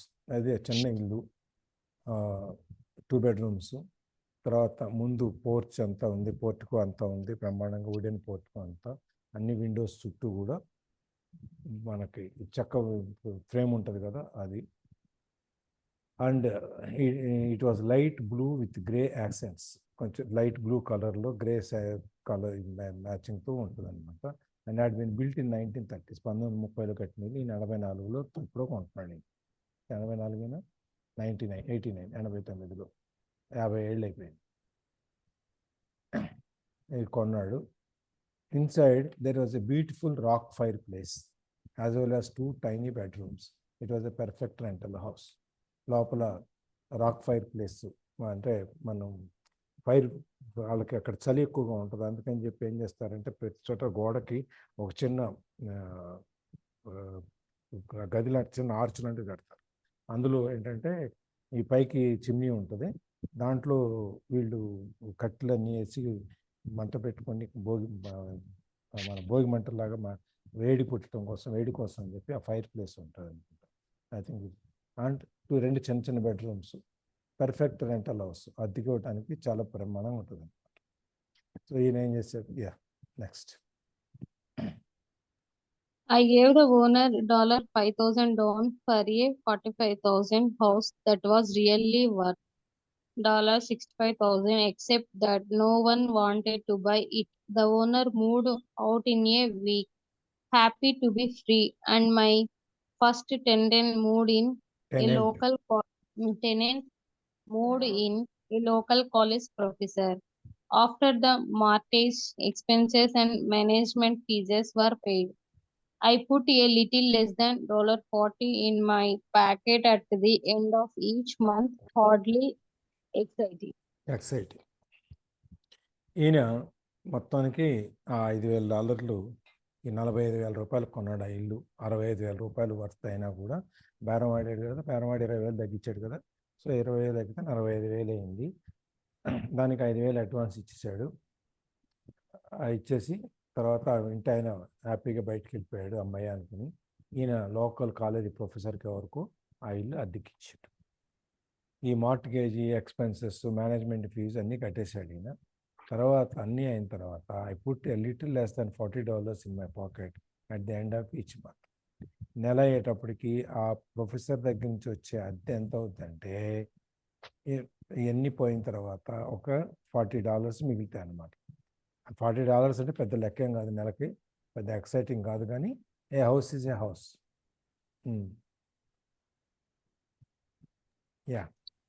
A year later, the depressed Oregano real estate market had begun to pick up. California investors, flush with money from their still blooming real estate market, were moving north and buying up Oregano and Washington. I sold that little house for $95,000 to a young couple from California who thought it was a bargain. My capital gains of approximately $40,000 were placed into a 1031 tax deferred exchange, and I went shopping for a place to put my money. In about a month, I found a 12-unit apartment house right next to the Intel plant in Beaverton, Beaverton, Oregon. Oregon. The owners lived in Germany. Had no idea what the place was worth, and again, just wanted to get out of it. I offered. ఒక్క నిమిషం ఇక్కడ పెద్దగా ఉంది కదా. Yes, sir. సరే, ఒక సంవత్సరం అయిన తర్వాత ఈ ఓరెగాన్ రియల్ ఎస్టేట్ మార్కెట్ మెల్లమెల్లగా పుంజుకోవడం మొదలెట్టింది. ఎప్పుడైతే మార్కెట్ పుంజుకుంటుందో కాలిఫోర్నియా నుంచి ఇన్వెస్టర్స్ ఇక్కడికి వచ్చి ఇక్కడ డబ్బులకు పెట్టుబడి పెట్టి ఈ మార్కెట్ని ఇంకొంచెం పెంచుకుంటూ వెళ్ళాలన్నమాట. So are moving north and buying up Oregon and Washington. ఆ పక్క నుంచి ఇటుకు వచ్చి నార్థరన్ సైడ్ వచ్చి వాషింగ్టన్లోను ఒరెగాన్లోను వీళ్ళు స్థలాలు కొనటం మొదలెట్టారు. ఈయన ఏం చేస్తాడు, ఈయన కొన్నాడు కదా ఈ చిన్న ఇల్లు, ఎంత $45,000 కొన్నాడు కదా, దాన్ని కాలిఫోర్నియా నుంచి వచ్చిన వాళ్ళకి ఒక మంచి బేరం అని చెప్పి అనుకుని $95,000 వాళ్ళకు మంచి బేరం పెట్టాం అనుకుంటున్నారు. ఈయనకి ఏంటంటే 45,000 95,000 అమ్మించాడు. $95,000 అమ్మేసి ఈయన డబ్బులు చేసుకున్నాడు. ఈయనకి దాదాపుగా $40,000 క్యాపిటల్ గెయిన్స్ కట్టాల్సి వచ్చింది. దానికోసం ఏం చేస్తాడు, ఈ $40,000ని అక్కడ ట్యాక్స్ డిఫర్డ్ ఫండ్ ఏదో ఉంటుంది అనమాట, దాంట్లో 1031 దాని మీద సెక్షన్ ఏదో. సో ఆ ఎక్స్చేంజ్లో ఈ $40,000 అక్కడ పార్క్ చేశాడు, అక్కడ పెట్టేశాడు. పెట్టేసిన తర్వాత ఎప్పుడైతే ఇల్లు కొనుక్కుంటాడో మళ్ళీ డబ్బులు తీసుకెళ్ళి అక్కడ వాడుకుంటాడు, ట్యాక్స్ కట్టక్కర్లేదు. ఈయన ఏం చేశాడు, ఒక నెల రోజుల్లో ఒక 12 అపార్ట్మెంట్స్ ఉన్న ఇల్లు చూశాడు, బిల్డింగ్ని. ఇప్పుడు మనం అపార్ట్మెంట్స్ ఉంటాయి కదా అట్లా. దాని ఓనర్ జర్మనీలో ఉంటాడు, ఇక్కడి నుంచి వెళ్ళిపోయి అక్కడ ఉంటాడు. ఆయనకి ఏరియాలో ఎంత రేట్లు ఉన్నాయి, ఏం పెరిగింది ఏంటి అనేది నీకు తెలియదు ఆయనకి. అందుకని ఆయన ఏమనుకుంటున్నాడు, సరే ఎక్కడో అమెరికాలో ఉండి ఒరేగాన్లో మనం ఏం చేసుకుంటాం, ఆ ప్లేస్ అమ్మేద్దాము అని చెప్పని ఆయన దానికోసం ఎదురు చూస్తున్నాడు. ఈయనకి దగ్గర ఇప్పుడు డబ్బులు ఉన్నాయి $95,000. ఈయన ఏం చేద్దామో చూద్దాం. Yeah, I offered 275,000 $275,000. for a $450,000 building. They agreed to $3 lakhs. I bought it and held it for 2 years. Utilizing the same 1031 excess process, were sold the building for $4,95,000 and bought a 30-unit apartment building in Phoenix, Arizona. We had moved to a Phoenix by then to get out of the rain and needed to sell anyway. Like the former Oregon market, the real estate market in Phoenix was depressed. The price of the 30-unit apartment building in Phoenix was $8,75,000 with $2,25,000 down. The cash flow from the 30 units was a little over $5,000 a month. చూడండి, ఒక ఆస్తిని కొని దాన్ని అమ్మి $45,000తో మొదలుపెట్టి ఎక్కడి దాకా వెళ్ళిందో చూడండి. ఒక ఆస్తి కొన్నాడు, $95,000కి అమ్మేశాడు. మళ్ళీ ఒక బిల్డింగ్ చూశాడు, 12 అపార్ట్మెంట్స్ ఉన్న బిల్డింగు, దాని వర్త్ $4,50,000. ఆ ఓనర్కి ఇక్కడ మార్కెట్ ఏంటో తెలియదు, దాన్ని బేరం వాడి మొత్తం మీద $3,00,000 కొన్నాడు. అంటే $1,50,000 అక్కడ ప్లస్ ఉందని. దాన్ని ఒక 2 సంవత్సరాలు ఉంచుకున్నాడు. ఆ 1031 ఆ ట్యాక్స్ ప్రొవిజన్ ఏదైతే ఉందో దాని కింద. దెన్ ఈ సోల్డ్ దిస్ బిల్డింగ్ ఫర్ $4,95,000. ఎంత కొన్నాడు, 3 lakhs కొన్నాడు, దాదాపుగా 5 లక్షలకు అమ్మాడు, అంటే $2,00,000 ప్రాఫిట్. ఇవన్నీ కలిపి మళ్ళీ $4,95,000 కలిపి ఫినిక్స్లో 30 అపార్ట్మెంట్లు ఉన్న బిల్డింగ్ కొన్నాడు. మళ్ళీ వీళ్ళు కూడా ఫినిక్స్ వచ్చేసారు, ఎందుకంటే ఇవన్నీ అయిపోయినాయి ఇక్కడ ఉంచామని చెప్పేసి. ఫినిక్స్ వచ్చేసినప్పుడు మళ్ళీ ఆ ఇల్లు అమ్మేయాల్సి వచ్చింది. మళ్ళీ దాన్ని ఒరేగాన్ మార్కెట్లో అమ్మినట్టు ఇక్కడ రియల్ ఎస్టేట్ మార్కెట్, మళ్ళీ ఈయన ఎక్కడికి వెళ్తే అక్కడ రియల్ ఎస్టేట్ మార్కెట్ పడిపోతూ ఉంటుంది. అక్కడి నుంచి వచ్చాడు, ఇక్కడ రియల్ ఎస్టేట్ మార్కెట్ పడిపోయింది, మళ్ళీ ఇక్కడ కొన్నాడు. ఇక్కడ కొనేసి పెరిగినప్పుడు ఈ 30-unit అపార్ట్మెంట్ని $8,75,000కి అమ్మేశాడు. $2,25,000 down payment. పోతే ఎంత మిగిలింది, $650,000 మిగిలిపోయింది. ఎంతనా, $650,000 ఈయన దగ్గర ఆ ప్రోనోట్లో ఉంటుంది అన్నమాట. దీని మీద ఆ 30 యూనిట్స్ మీద కలిపి వచ్చేది $5,000 వచ్చేది. ఈ విధంగా అమ్మినందుకు ఈయనకి 10% అంటే $67,500 ఇంకొచ్చి. ఆ విధంగా ఈయన ఒకదాని నుంచి ఒకటి అమ్ముకుంటూ వెళ్ళిపోవటం ఏలర్లా, ఇది ఉంచుకుందాంలే, ఉంటుందిలే, ఇంకా పెరుగుద్దిలే అని చూడాల. రేట్ వచ్చింది, అమ్మేసాడు, మళ్ళీ కొన్నాడు, ఇంకో చోట మళ్ళీ అమ్మేసుకున్నాడు. ఇక్కడ కూడా చాలామంది చేసేవాళ్ళు. ఇంతకుముందు ఆ మహేశ్వరి ఏరియాలో కూడా వీటన్నిటిలో బాగా డబ్బులు వచ్చినప్పుడు వాళ్ళు ఏం చేశారు, ఇక్కడ ఎకరం అమ్మేస్తే ₹1,00,00,000 వచ్చేది, మళ్ళీ ఒక 10 కిలోమీటర్ల దూరం వెళ్ళి అక్కడ 10 ఎకరాలు కొనుక్కున్నారు. ఈ విధంగా మళ్ళీ ఆ 10 ఎకరాలు ఇప్పుడు 20, 10 ఏళ్ళు, 15 ఏళ్ళు అయ్యేటప్పటికి దీని రేటు బాగా 10 లక్షల నుంచి మళ్ళీ 30 లక్షలు, 40 లక్షలు అయింది, మళ్ళీ పెరుగుతా పోయింది. ఈ విధంగా ఎప్పుడు కూడా అనమాట రీఇన్వెస్ట్మెంట్ ఇంటూ ది మార్కెట్. మనకు వచ్చిన డబ్బుల్ని అదే మార్కెట్లో పెంచుకుంటూ వెళ్తాం. సో ఒక చిన్న 2 బెడ్రూమ్ హౌస్ నుంచి ఒక కాంప్లెక్స్, అక్కడి నుంచి 12 యూనిట్, అక్కడి నుంచి 30 అపార్ట్మెంట్స్ ఉన్న బిల్డింగు $45,000 నుంచి $8,45,000 వరకు నేను పెంచుకుంటూ వెళ్ళాడు. ఇది మనం జనరల్ అంటే డబ్బుని మల్టిప్లై చేసుకుంటూ వెళ్తాం అంటే ఇది. ఈ దీంట్లో చదవండి, బాక్స్లో ఉన్నది. The problem with secure investments is that they are often sanitized, that is made to save that the gains are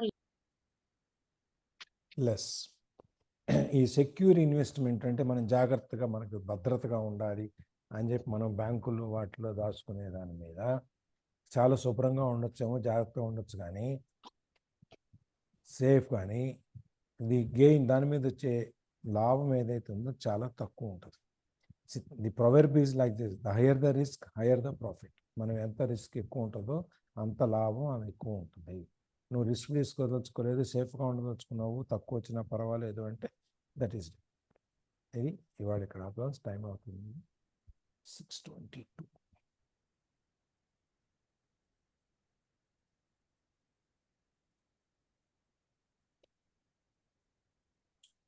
The Arizona market began moving up, and a few years later, a Colorado investor offered $1.2 million for that property.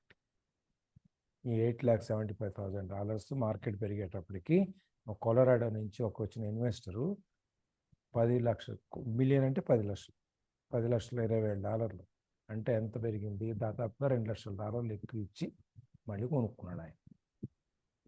The point of this example is how a small amount can grow into a large amount. అది చిన్న amount మనం అనుకున్నాం కదా, $45,000 start చేస్తే $1.2 million దగ్గర ఆగింది. ఇది మనం చిన్న పార్ట్ మొదలుపెట్టి పెద్దగా పెంచుకుంటూ ఎంత సంపాదించవచ్చు over a period of about 5 years, 6 or 10 years maybe. 10 yearsలో $45,000 $1.2 million అవటం అంటే మామూలు విషయం కాదు కదా. ఇది రేట్లు పెరగటం వల్ల అవుతుంటుంది.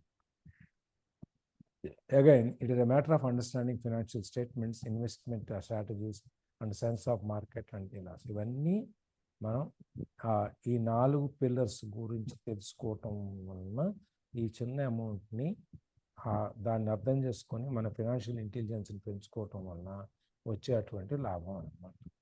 ఇక్కడ ఆపుదాం వాటికి 6:25 మిగిలింది రేపు చూద్దాం.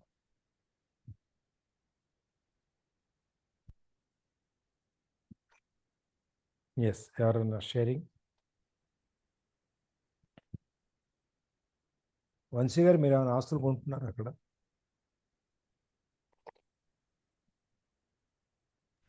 ప్రెసెంట్ అయితే లేదు సార్.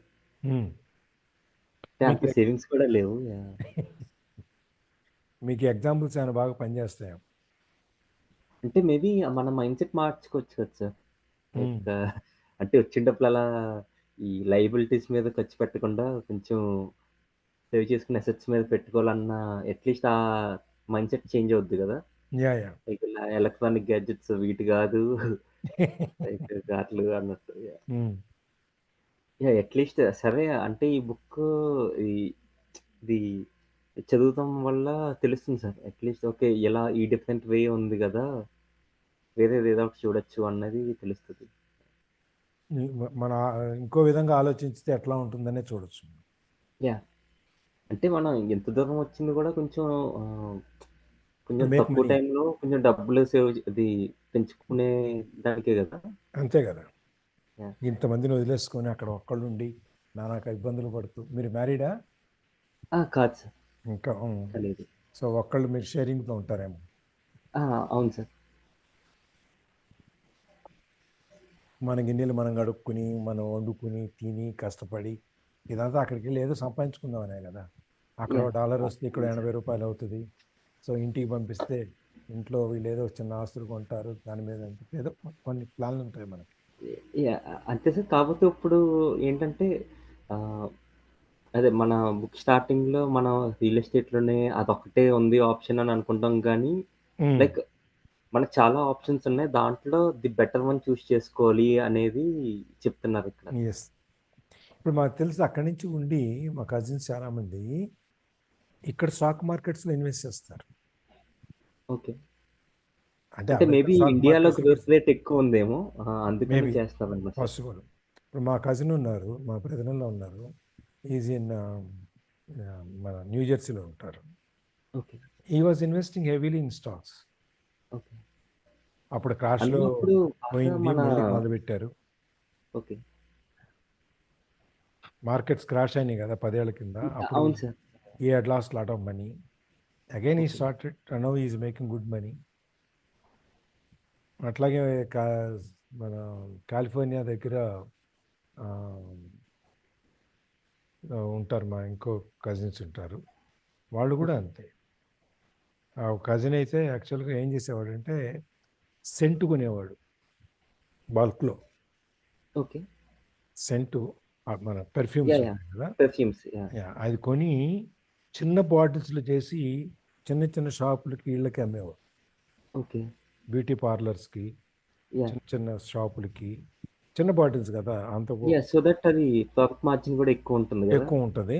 ఆ 10-15 బాటిల్స్ అట్లా ఇచ్చుకుంటూ అమ్మేవాడు. ఓకే. అండ్ ఈ మేడ్ హ్యూజ్ మనీ అన్నాడు. యా. మార్గాలు చాలా ఉంటాయి. మనము చూడం సార్, అంతే. అది ఇప్పుడు బల్క్లో మనకు కనిపిస్తే కానీ అంతే పట్టించుకోం, ఇది మనకు అవసరం లేదులే అనుకుని వెళ్ళిపోతాం. లేకపోతే పెర్ఫ్యూమ్ బల్క్లో కొన్ని స్మాల్ బాటిల్స్లో ఫిల్ చేసి చిన్న చిన్న షాపులకు అమ్మటం, ఇంత మార్జిన్ పెట్టుకోవడం అనేది మామూలుగా ఐడియా అనమాట, అంతే. మైండ్ సెట్ అది అందరికీ ఉండదు కదా సార్, బిజినెస్ థాట్స్ ఇలా. అదే వాళ్ళ బ్రదర్ ఇంకొక అతను ఉన్నాడు, వాడు ఉద్యోగం చేస్తూ ట్రావెల్ ఏజెన్సీ పెట్టుకున్నాడు. ఓకే. అప్పట్లో ఇప్పుడంటే మీరు ఆన్లైన్ బుక్ చేసుకుంటారు, అప్పుడంతా ఏజెన్సీ ద్వారా వెళ్ళాలి. అవును సార్. అప్పుడు వీటికి మంచి లాభం వచ్చేది, కమిషన్స్ అన్నీ.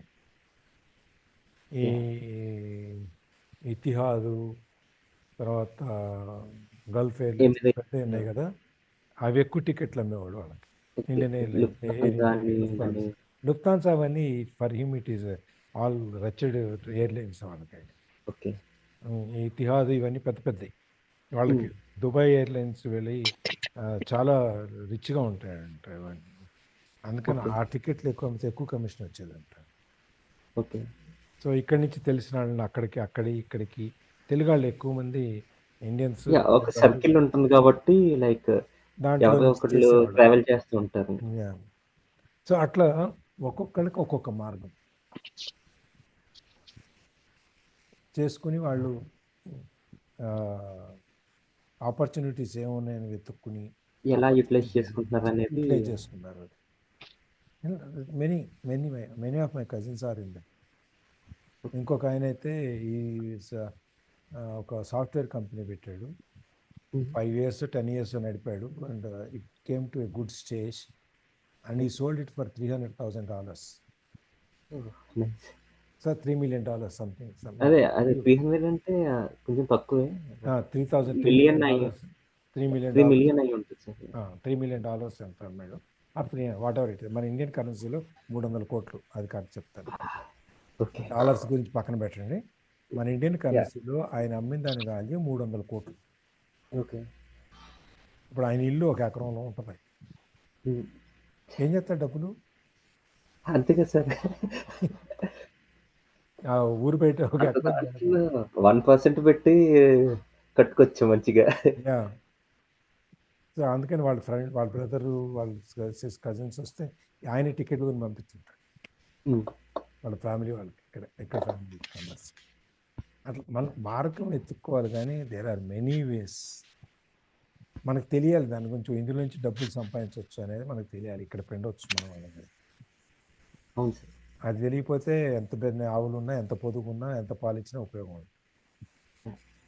అందులో ఇంకోటి అందరూ చేయలేదు సార్ ఇది. అంటే కొన్ని అదే వీసా ఇష్యూస్ ఉంటాయి, రూల్స్ అవి కూడా తెలియాలి. ఏది పత్తా చేయడానికి అవ్వదు కదా.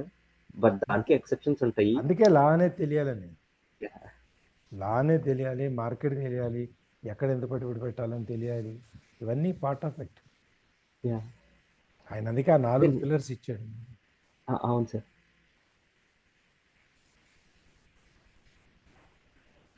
ఇంకెవరన్నా?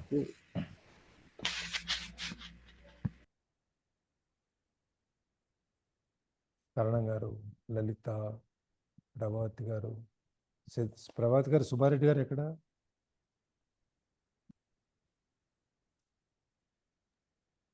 సార్ బాబుని వాకింగ్ తీసుకెళ్తారు, కరాటే తీసుకెళ్తారు సార్.